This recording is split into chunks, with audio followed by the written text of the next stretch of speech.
Okay, next thing I want to show you is how the quick shifter works. Okay, so I'm going to go to advanced in this menu system here. I already know where it's at, but I'll just close this down to show you. So right underneath CAN bus, you got advanced.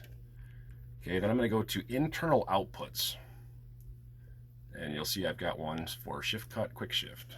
And what this allows you to do, you can take combinations of different signals, whether they're greater than, less than, you can do all kinds of math with them.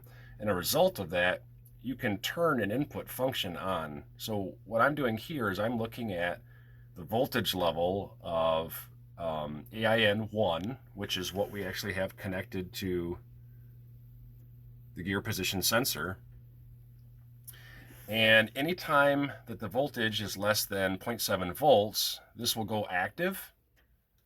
And when that does, it's going to create the shift cut function.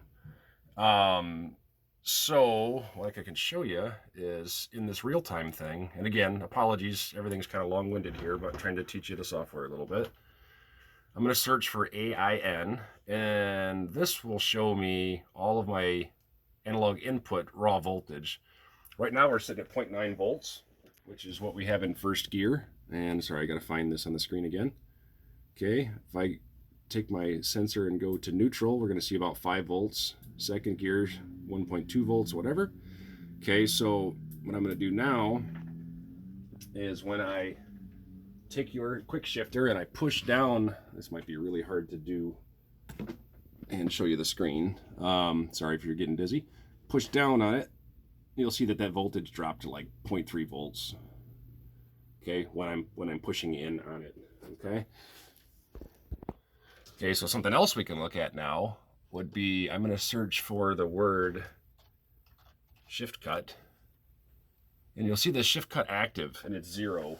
And if I push in on the sensor right now, it's going to stay at 0, even though you can see this timer after shift thing is going. So it knows that I'm giving it an input, but the quick shift isn't active. And the reason it's not active, and I'll show you that. So to get to the quick shift stuff, that is in Motorsport. Okay, so under Motorsport, you go to shift cut, and it's enabled. Okay, there's a table for it.